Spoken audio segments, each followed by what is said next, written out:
My predictions last year about the conflict in Gaza are shockingly accurate to what happened. Listen. A few days ago. But here's the thing I don't hear anyone talking about. Right? It just seems like it's a pink elephant in the room to me. What is the logic behind this evacuation to the south? What are the true intentions of the attack on northern Gaza? If we are to take the Israelis at their word, they're not interested in attacking civilians. They're interested in attacking Hamas.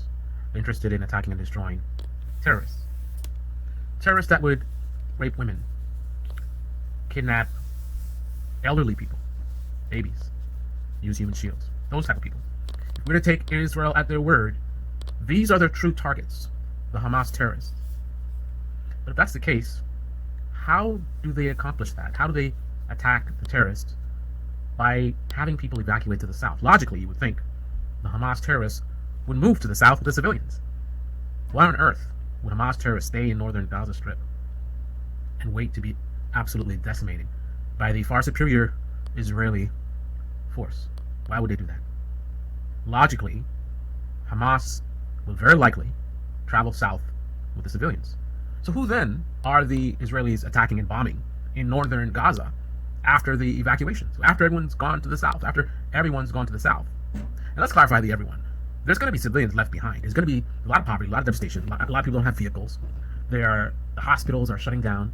So there's going to be some severely injured people, sick and elderly, who could not travel, who will remain in the northern Gaza. Right? The Hamas folks, young and healthy men who can move and run and have access to supplies and equipment, they'll be able to move very easily to the south.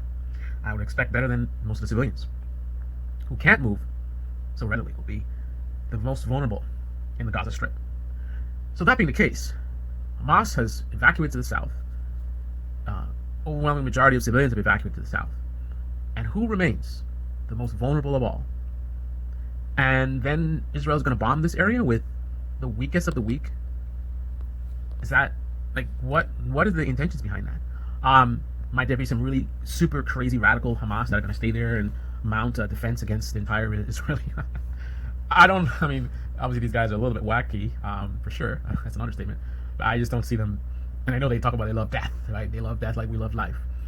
But I don't know, man. I just don't see them. Maybe that's the angle. Maybe they're thinking that these guys are going to be crazy enough. I mean, you're going to evacuate 1.1 million people on the idea that they're going to do this holy war. And I don't know, man. So that makes me wonder, what are the true intentions? And the things that I come up with are very, very scary. If you evacuate 1.1 million people to the south and the Hamas goes down there with them, if that is your expectation, you tell everyone you're going to bomb in the north. What if you instead bomb in the south? You could much more efficiently not only devastate Hamas, but many future people who might become or even think about becoming a member of such an organization, right? You concentrate your forces and your weapons and your bombs in half the area instead of attacking the entire Gaza Strip. You focus on a much smaller area, which means it's going to take you less bombs. It's just going to be much more efficient. Round them all up down to the south and then devastate them there. And you can easily pull this off because you said one thing, you did something else. So you started your attack in the north, and then there was another attack in the south, supposedly. Right, little evidence of it. Where they some people crossed the border and attacked more civilians. So Hamas again did another attack. So that forced the military to now move their forces down to the south to address Hamas, because apparently Hamas moved down with the civilians. Like who would have known? Like we didn't expect them to do that, but that's where they are. So we obviously had to move our troops down there, and then they were attacking more civilians. So we went, and unfortunately a lot of civilians got killed, but that's where the target was, and that's what we have to defend ourselves. We have to defend ourselves, right? So then you go and you do this absolutely devastating attack, killing hundreds of thousands of civilians, women, men, children. Is that what the outcome is? Is that the true intentions of the Israelis? Because what they're saying doesn't make sense to me. And in fact, no one's talking about this. It's bizarre as well. All these people talking about this and this and that, and, oh, you're supporting terrorists, and Israel must, whatever. No one's talking about this evacuation in terms of what's the logic of this. What is the logic? How is this supposed to play out? And in any scenario, what's the end result? How does this end? Right? What's the final chapter? What's the season finale of this? What's really going on? I want to know what you think is going on. Comment below. I posted this video pretty much right after the conflict began, 5 months ago. This video is from 5 months ago. And of course, you see the low view count, 107 views, only 3 likes, right? Then a month later, I posted this video predicting future gaslighting from our government. From the United States government with this. To predict some future gaslighting from the United States government with this Israeli situation. So after thousands and thousands of civilians have been slaughtered, Israel's right to defend itself, blah, blah, blah, blah.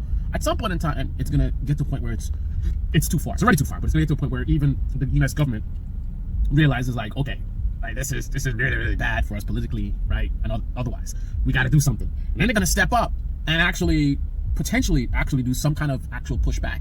And then when questioned about, the fact that it took 10,000, 15,000 civilian lives killed before the United States did anything, the United States was kind of quiet. But, hey, we want to move forward, right?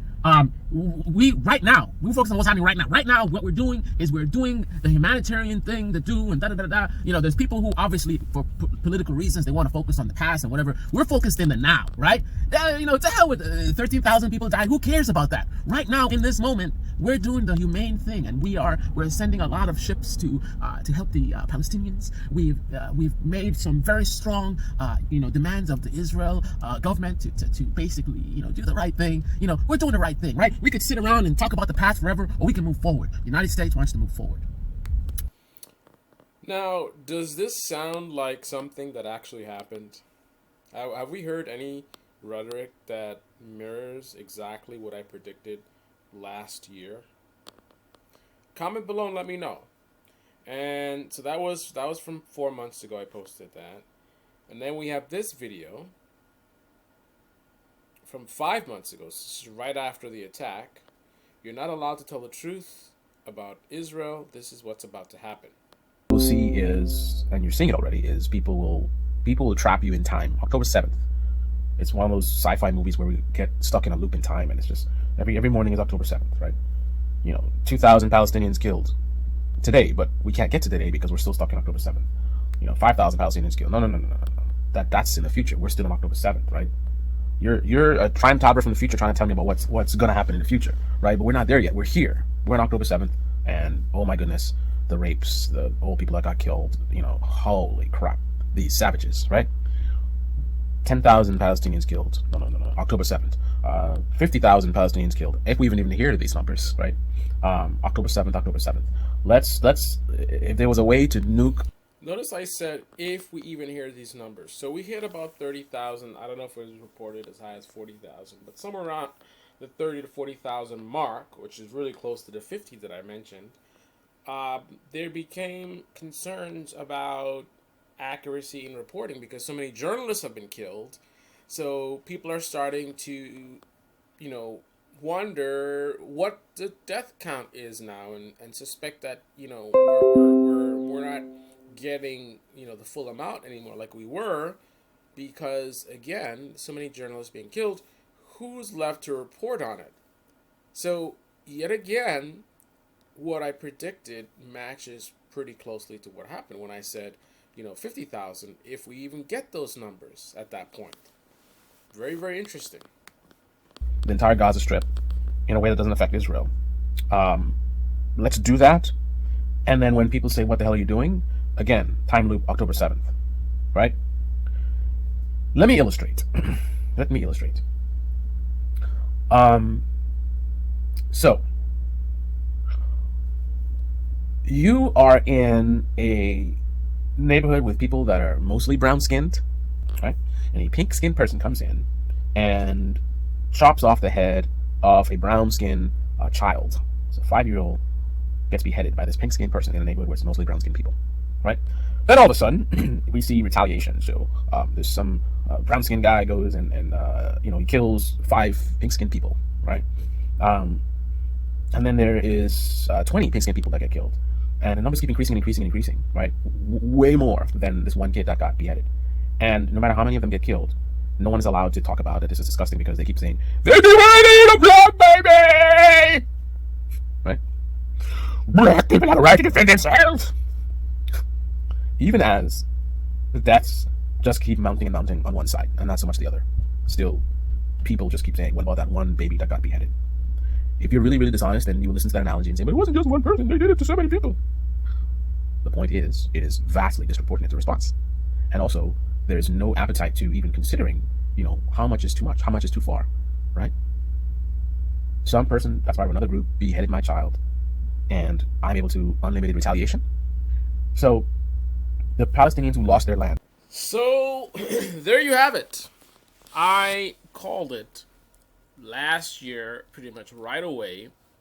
And further context is in that I didn't have any knowledge of what was happening in Israel or Gaza prior to October 7th. I wasn't paying attention.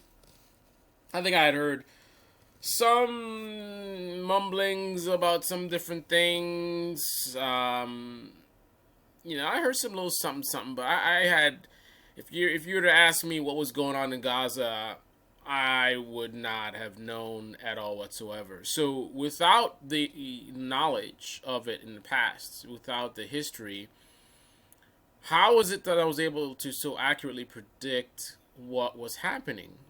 Other than it was pretty obvious. Analysis is my thing, and I just did basic analysis based on what was being said, what was being done.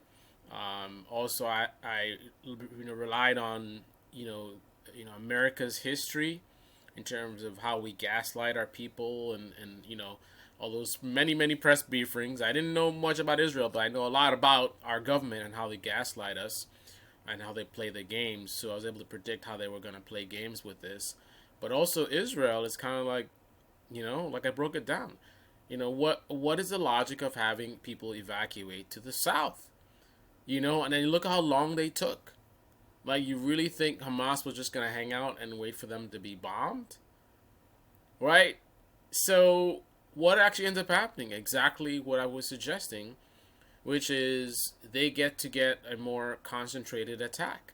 You have more people, concentrated in a smaller area, and then you're dropping 2,000-pound bombs, and you're getting more bang, no pun intended, for your buck, right? Sad but true. And then, I think some of my predictions are still in the future, because we've started the gaslighting in terms of now we start doing stuff. Now we're dropping aid, because remember I said we're gonna wait till a bunch of people die, and then when it gets really bad, it's a really bad look. Then we're gonna start getting more strong with our wagging our finger. That's been happening, right? Then we're gonna start doing a little something like so. Now we're dropping food drops here and there, but not much food. But we did something. Then we're talking about we're gonna build a port and all this kind of stuff. But what's yet to come is in the future, like I said, there's gonna come a point where they're gonna try to move to the next phase where the conflict has mostly stopped and they just want to move forward, no accountability. So it's going to be like, listen, they're going to start actually doing some potentially solid things to help. But this is after tens of thousands of people have been killed. This is after sitting by and enabling this and actually assisting it. Then we're going to pretend like we're the good guys and we're good all along, and look at what we did to help, and you're supporting Hamas, and you're looking at the past and blah blah blah. So stay tuned for that. We're not quite there yet, but I think we're pretty close, which I hope so, because that would mean that we get to a point where we start winding down on the violence in Gaza. So let's see. Hope for the best. Prepare for the worst. This is Debate Me channel. Debate me in the comment section below. Click on the like button, subscribe, smash that bell. Be well.